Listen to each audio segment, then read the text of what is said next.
name is Lucas Emanuel, and I'm the Chief Financial Officer for Team Azule.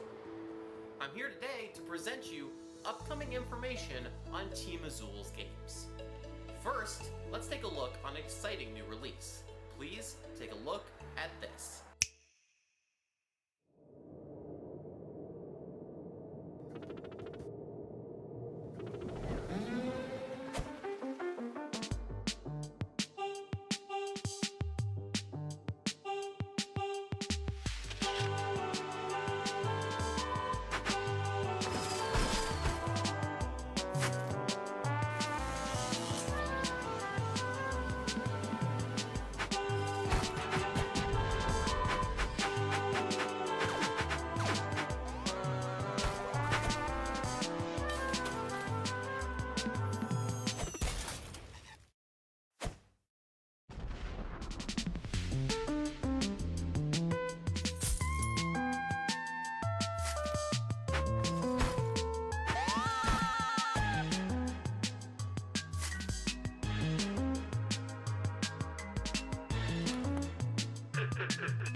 Next, we'd like to share a little bit of information about an upcoming event.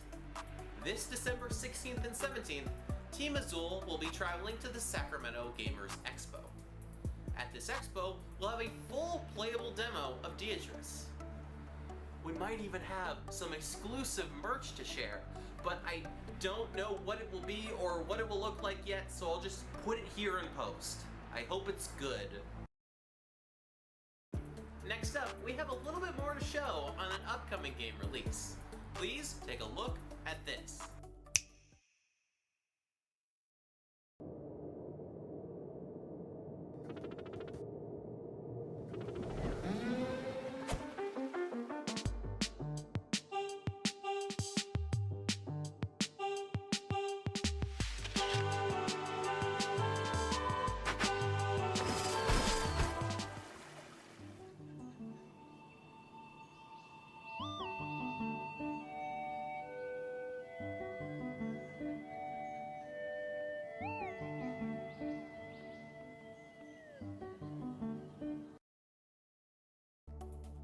We hope you'll enjoy Deitrus when it launches sometime next year. Next up, we have a bit of bad news to share. As many loyal fans noted, in the first Deitrus trailer, every single voice clip that appeared sounded a little off to what fans have come to expect from this long-running franchise. It's my duty to inform you that Charles Martinet will sadly not be voicing Ren in this upcoming release. Here to tell you more is Maxwell, the composer and sound designer for Deitrus. Please take a look.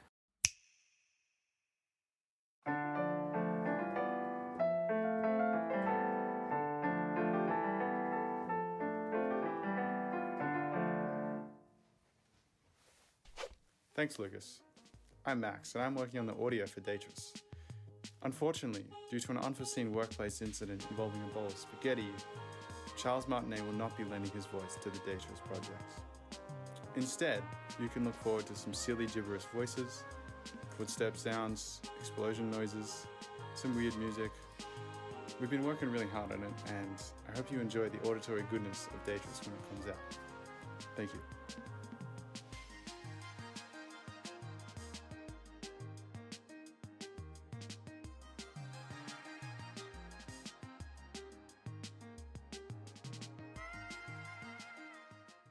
We hope you're still enjoying today's Team Azule presentation. Next up, we'd like to talk about an exclusive new offer for residents of planet Earth. Introducing the Team Azule Blue Star Club. The Team Azule Blue Star Club is an exclusive perks and benefits package for members relating to Team Azule's games.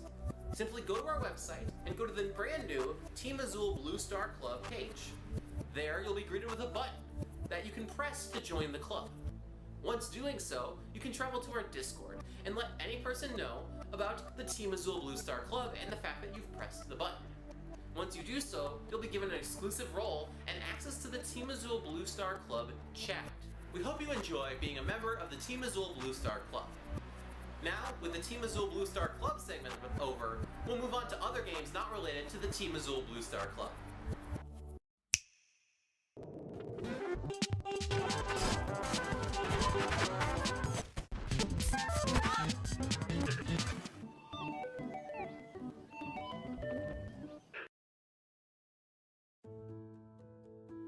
We hope that you've enjoyed this Team Azule Presents presentation.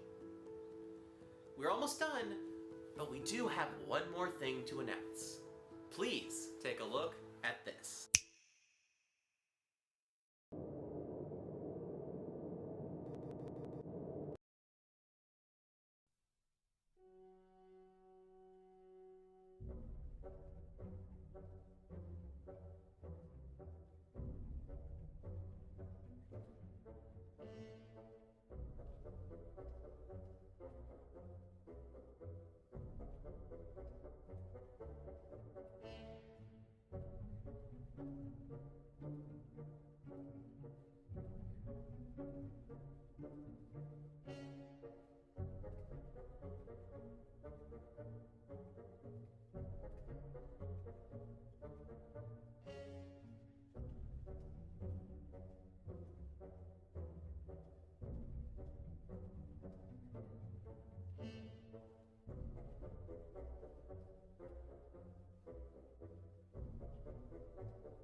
Hello? Are we live? Are we live? Can people hear us? Are people hearing us? Please say something in the chat. It would be very nice. Give them a second. The stream hasn't caught up yet. Oh, right. Yeah, delay. Oh, I think we're live. All right. Real quick introductions. So, hello, I'm Lucas Emanuel, Chief Financial Officer, and probably other things like pixel artist or whatever for Team Azule. Hi, I am Stick. I am the lead programmer and gameplay designer for Team Azule. I'm Max, and I'm the sound designer and composer, Deitrus. All right. And so we are going to be doing, first up here, a playthrough of two little sections of Deitrus. We're going to be going through, we're going to be talking about all the different elements of it. And don't worry, we're going to try to keep this spoiler light and all that jazz. Do you have anything else we need to cover? Let's do it. All right, so let's just go with a new game at the moment. Yes. And just to So, no, yep, yep, go for it. double check, people can hear the game audio as well, right? I don't think it has very much audio when the text is not going, so maybe give people a couple more chances. All right, yeah. Okay. my It bad. is. It's coming through. Okay, it's very nice. Then let's begin. All right. Yes, so we're starting out in the very, very beginning of Deitrus. As you can see, our main character named Ren wakes up in this mysterious area, and a lot of the game is going to be about on figuring out why exactly you're here, what's going on, and coming to terms with that. So we are going to be going into this knowing about as much as Ren does right now.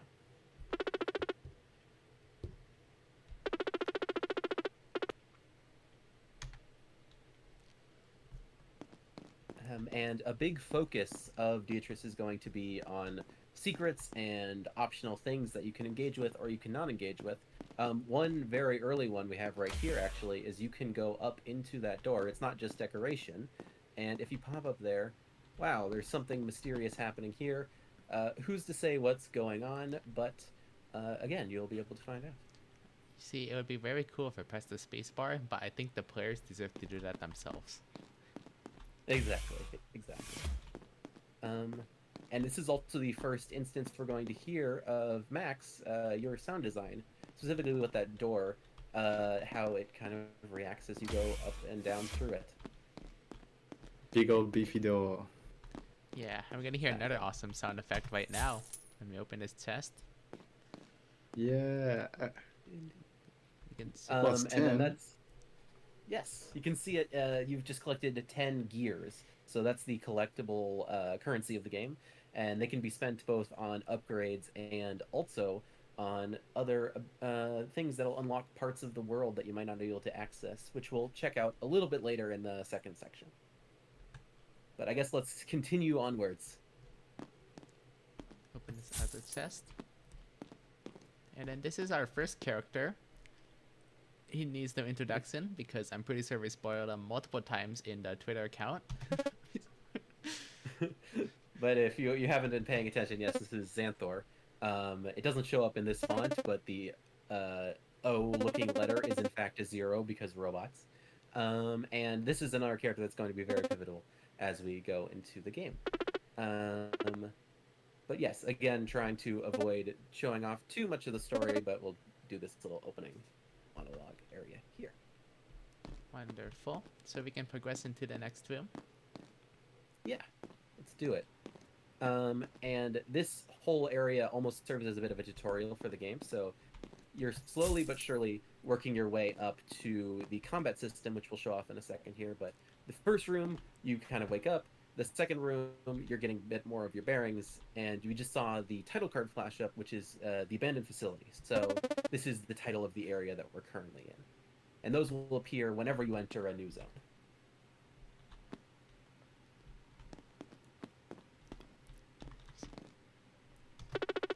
So we have a lot of dialogue placed around the world because like we do want the story to be like one of the main cores of this game, and we hope that that carries through to the players. And another important element of this opening area is that it is very tied into that core mystery. So there are a lot of things that you'll go through here the first time will seem very non sequitur, will seem very weird. But as you come back, if you do another playthrough, if you watch somebody else play, you'll have the realization, oh, I see how that connects to the story now later on. But I think right up here, we're going to get our first ability. Well, we should show off the UI first to show what it looks like ahead of time. As you can see, there's this big empty vertical bar, and it doesn't seem to have anything in it. But if we head down to the bottom of this room... There's a sword there? You can... Yes. So this is going to allow us to do combat with various enemies if we collect it.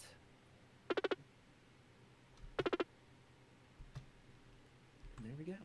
There we go. But of course, there aren't any enemies to deal combat to in this room, so we're going to have to go hunt some down, which I believe is coming up right in a second here. Alright, let's just continue moving onwards. Ah, yes, and so you can hear, as we enter this room, the first track of the game, which is the overworld theme for the abandoned facility. It's actually in that soundtrack sample that just got posted. I don't know, Max, if you want to speak a little bit about it, but... Yeah, so this track, I guess, kind of evolves as you progress through the facility. There's kind of a few layers that you can hear in the track on Bandcamp, but yeah, the only way to truly experience it is in the game as it evolves with your progression. It's a bit spooky, it's a bit electronic, it's a bit, I don't know, I tried to make it feel like it had a bit of moss on it, so hopefully you can hear that. Yeah, there you go. And no, not even just as the shilling aspect of, yeah, go buy the game so you can hear the track in full. It does have a very nice dynamic audio that we'll actually get to see a little bit of it here as it goes up and down depending on the intensity of the room.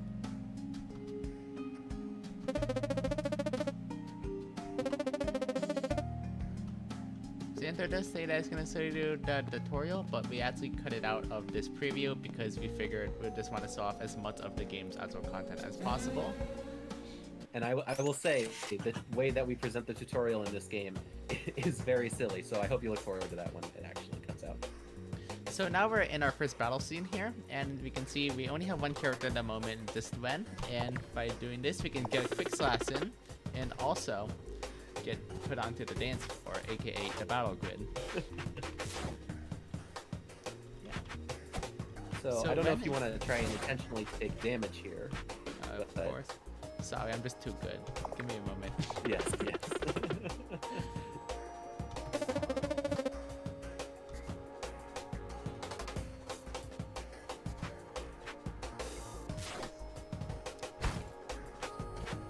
But if we pay close attention after Stick takes a bit of damage in the battle, and it might be a little subtle to see with the low number, but when we head back over to character selection, we can actually see that the character selector wheel moves slightly slower, and we tried to kind of incorporate all of this sort of visual indicators outside of the UI into all of these battles.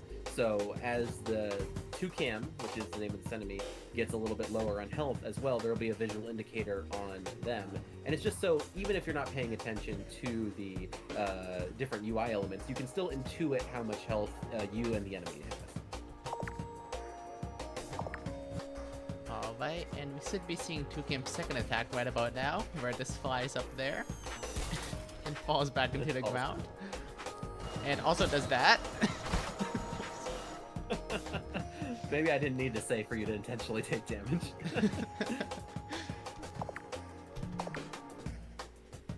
But yes, it seems like this fight is going to wrap up pretty soon here. We get one more hit. One more hit. One more hit. No! Oh no! Alright, Toucan's only got one health. Technically, you can take him out with the initial swing there. There we go. And you may have also noticed as well that in the full battle, there's a lot of dialogue that pops up, and that's actually unique for every instance of an enemy. So you'll never get the same dialogue twice, and it's just another element where we're really trying to emphasize storytelling.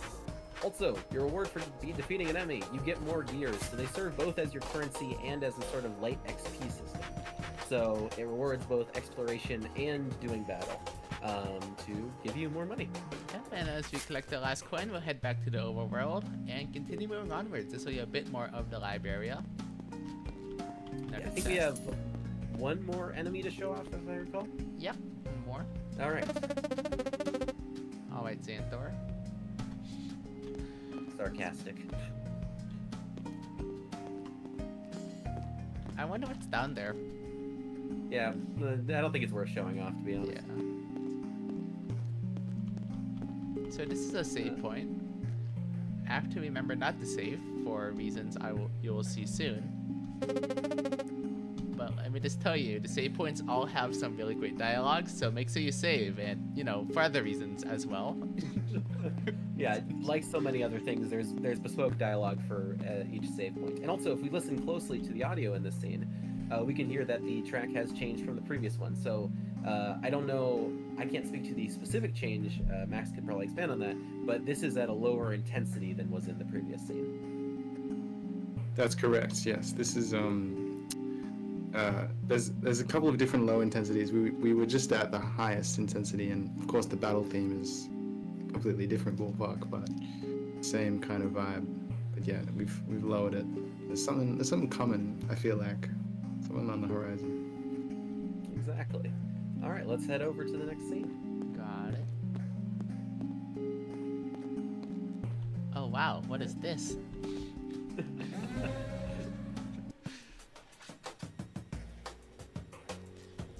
So now we've gotten into our. Sorry, you can go There ahead. you go. We're into our second enemy. Yeah, you can speak on this. You're the combat designer. Alright, so this is our second enemy, the Deitrus. Fun fact, this was actually the first enemy that we designed, and then me designed, and then we designed. But now it's in a very more interesting shape here. You can see it shoots up projectiles compared to Toucan's very cramped 2x3 grid. This one's actually a pretty wide 5x4, so you can get in some good distance and also the sun swings in.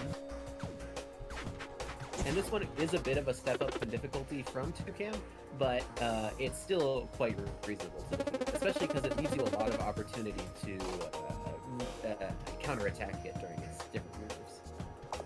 And something I like to do as well is to showcase, we have a charge attack. The animation's a bit work in progress, but at the moment, let me just get that in. You can do a bit more damage with a nice swing attack. And we'll see an upgrade. Yeah, and we'll see an upgrade later on that allows you to reduce the amount of time for that charge attack. So as you go through the game, it will get easier and easier to pull off.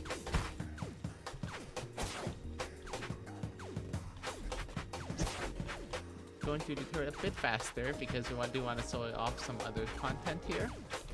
But just like to highlight the amazing sound effects coming out of all our enemies so far. Thank you very much. Yeah, the D-turret sounds really cute. It needs to be threatening, but not, it's still cute. No, it's the same kind of principle why all of the various enemies are pun names. Mm-hmm. Well, except for one, but that's a big spoiler. Yeah.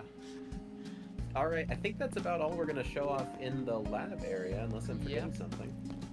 So we should hop over to the other one. Of course, so let me just reload open up the save that we have in the forest area. There we go. Just gonna stand here for a bit to let the players get into audio. Yes, savor it well, because this one isn't in the soundtrack preview. But yes, so this is the Forest of Fire, which is the kind of main connective area of the game. It links both the tutorial area that we were just in, as well as some other sections of the game that have different elements to them. And as a result, it's got a lot of very interesting details that we're not going to be able to show off, but one of the major ones is that it's got a large town area to the south. Normally we wouldn't be able to access it at this point in the game, but I believe we magically already have the key. Wow, where'd that come from? Yes, so you can see the key in the UI right under the bottom right. Yeah, so the forest area is very large, but we're just gonna trek downwards and open up this gate with the wrong key, but we don't talk about that. Movie magic, movie magic. Yeah, so then we're gonna cross this large lake. Again, there will be something on this lake in the final game, but it is currently removed for the presentation. And we're gonna head down into the forest village. And another element you may notice is that there are characters talking here who are not currently on screen. If you have a party member or somebody who's with you, they oftentimes won't appear in-game. Maybe changed later on, but at least right now, just because of the difficulty of doing some of those things. They'll still appear in conversations and make sure to affect dialogue. And we should be heading down. You can see Lucas's beautiful forest scenery. All the lighting is just gorgeous. And yep, there we are. We're in the forest village. I think we can talk to these two guards up here for some very silly dialogue.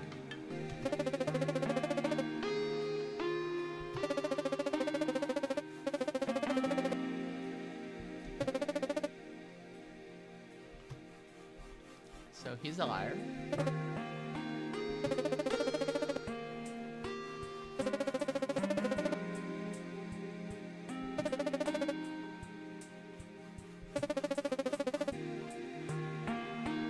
So he's a liar.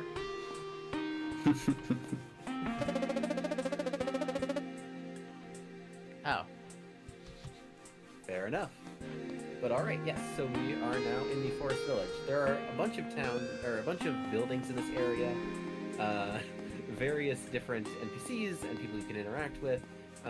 But we're going to just skip all of that right now and make a beeline for the shop area to show off some of the collectibles you can get. I wonder who this is. That'd be very cool if you knew. Yeah. Well, maybe you could get a sticker of it. Yeah. But yes, so here we are in our first shop, which I believe if we talk to the NPC, they'll tell us about it. Up there. Oops, let me get to the cash register there. There we go. Yes, so this is the Engiatorium, which is... yeah, they'll explain it for themselves.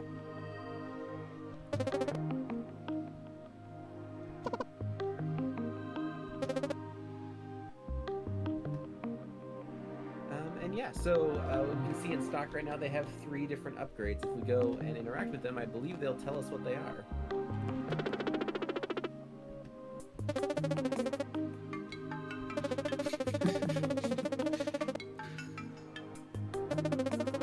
And Stick, you said before the stream you have kombucha on you right now, don't you?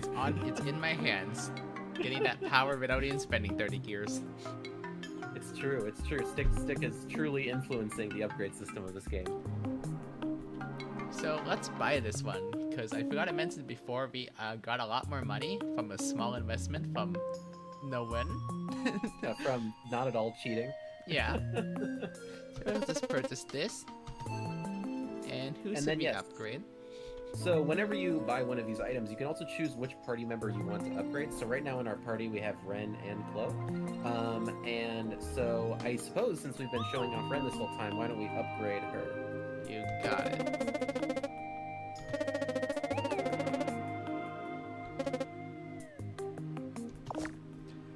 Wonderful. Here we got a nice sold sign. And if we pop open the UI, you can see that Ren's HP is now at 35 out of 40. You don't actually get all of the HP back when you upgrade, but as long as you return to a save point and restore your health there, then it'll pop up to your new maximum. And we can look at these, but we're not going to be purchasing them today because we have money to spend elsewhere.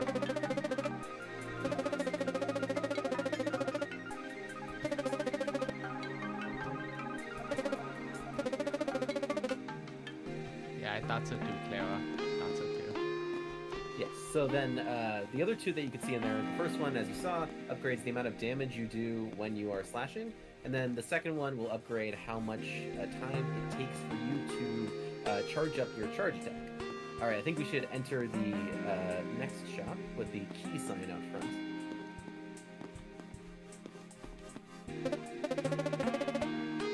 Yes, so this is the shopkeeper. And they are going to be able to sell us a variety of different things. Keys in this game essentially serve as progression gates, but the ones that are sold in the shop will tend to unlock optional things. So all of these allow you to go into places that you don't have to explore, but you definitely can, and will have some very fun NPCs and interactions to explore.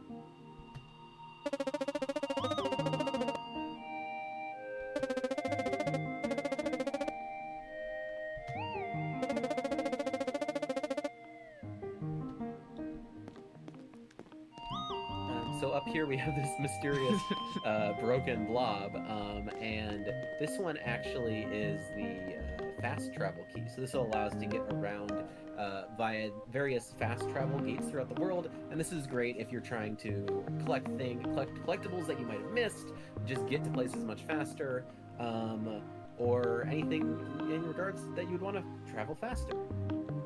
I think we can buy this one. I don't know how much money we have. For this one? The fast Yes. travel key? Yeah. Lucas on lower these. You got that. 50 gears. Okay, I think it's in our budget. Here we go. We made a bigger square. Indeed, mysterious. And then if we check out the one on the very right, I think that one's a bit out of our price range. Yeah, so it'd have to unlock something pretty silly in order to be that much money. But it's a lot of these collectibles serve as sort of end game money sinks. So they're ways that you can spend your money after you've completed most of the main story and are just looking to do something very silly. And I don't think we have enough. Yeah, we only have 420. Yeah. I swear that's a coincidence. Well, only we were more rich. True. And I think that's about it for what we're gonna show off for Deitrus. That's all stuff over there we probably don't want to show. Yeah. But rest assured, there's plenty more in this game to see. More music tracks, more silly NPCs, more fun battles, and all of that good stuff. And yeah, so we put in the direct, it's coming in 2024, we're fairly certain on that, and we're going to be aiming for early in the year, but of course, delays and time scales and all that, so if that doesn't happen, we will make sure to let you all know. Is there anything else we want to say on Deitrus before we switch over to the Butler Day? Summed it up pretty well, Lucas. Very cool. All right, why don't we switch games? Let's go to the in-between screen, and then we can swap them. Let's see. OBS, please don't die at me now. Whoops, that's the wrong screen. No, that's not also the. We're going straight to the Butler did it. Okay, fair enough. Professionals.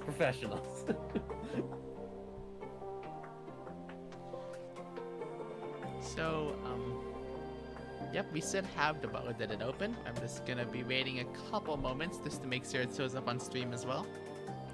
Oh, make sure you also send it to us so we can make commentary. To what?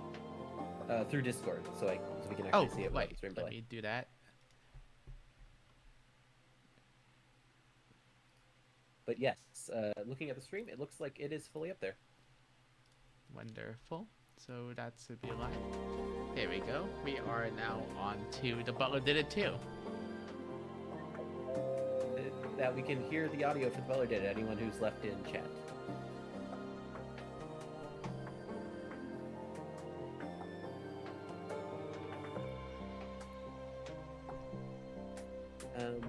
Well, I can actually check on my end. Yes, it seems like the music is going through. All right, we're all good. So this is the sequel to The Butler Did It, which is a very specific reference, but it is a sequel to a Game Jam game that Stick and I did back in 2020 for the Game Maker's Toolkit Jam. The premise of that initial game was that you play as a detective who is investigating a mystery, and as the title implies, the butler very obviously did it, to the point where he outright tells you that he did it. But because the theme was out of control, the idea was that your conclusions and what you believe are not the same as what the detective believes. His conclusions are out of your control, and it gets comically more and more ridiculous that the detective thinks that the butler is innocent. And then at the very end, he accuses the judge of being the murderer because he seems to know a suspicious amount about the evidence of the case. The sequel to The Butler Did It, as the title implies, is a direct follow-up to that game, but it incorporates a bunch of elements from nowhere. They're all original ideas, and we're going to show off a few of those mechanics here. Stick, if you want to take the lead on that. Yep, so one of the amazing first mechanics that I want to showcase off is talking to things. No one has ever done that before. That's my thing. Oh yes, and something important to note is that in this game, you can talk to almost everything. As you can see, we're talking to the tutorial enter button right now, but almost everything has dialogue, and as will come up in a second here, I believe, everything also has branching dialogue. So there's a whole bunch of text in this game, and it means that basically everyone's experience with the game will be a little bit different. Every copy of The Butler Did It Too is personalized. Of Don't course. quote me on that. But yes, so now that we've talked to the enter button, I believe this is wrapping up the dialogue. We can show off the next very important mechanic. By talking to it. Oh, I'm sorry.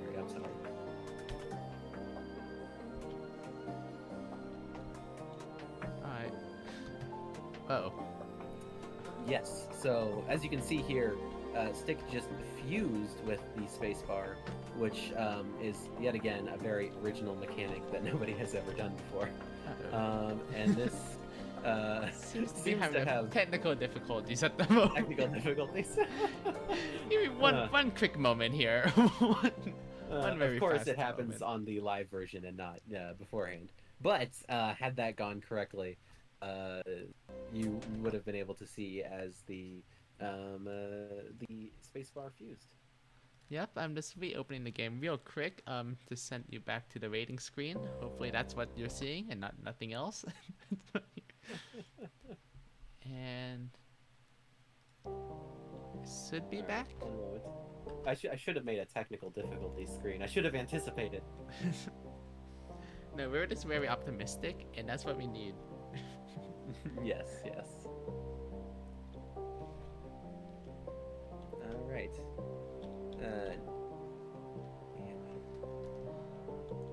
All right, we should be back now. Okay, I'm seeing something on the stream. Oh, it's still pretty far lagged behind. Why don't we just start by trying and fusing something? Also, make sure to restream it to Discord. I can't see what's actually happening in my real bad. time. Need to make sure that other people that's commentating on the game kind of need to have the ability to commentate on it. Would be nice. Yeah. Would be nice.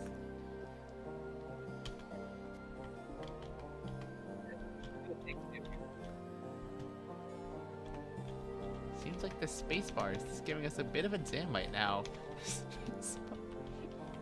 All right. Well, if that's not going to be the case, you all can check out the trailer. The game usually works, and it will be launching on September 30th. Why don't we restart the game one more time and check out the upper area on another very original concept, a series of sky islands, or rather one large sky island that will be featuring in The Butler Did It, or the sequel to The Butler Did It.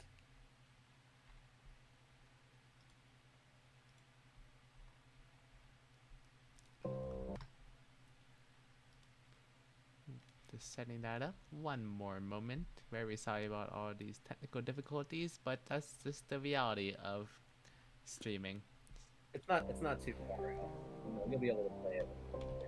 Oh, and I almost forgot to switch the stream back, unless I did not. Alright, there we go. That should be switching back momentarily. All right, and then let's continue on. Yeah, let's go show off the upper area then, if we're going to be able to fuse multiple things together. But yes, so you can see up here we have the Sky Islands, and these, like the mansion down below, which is the original map from the first The Butler Did It, these are actually a new map addition, again, a very original concept. And here you'll be able to find other elements that you can fuse with and chat with.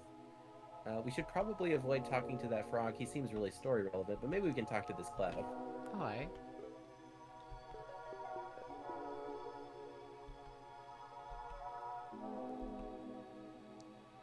Very interesting options. Which one do you suggest? I don't know. Why don't we do I flew here and boy are my arms tired. Sir.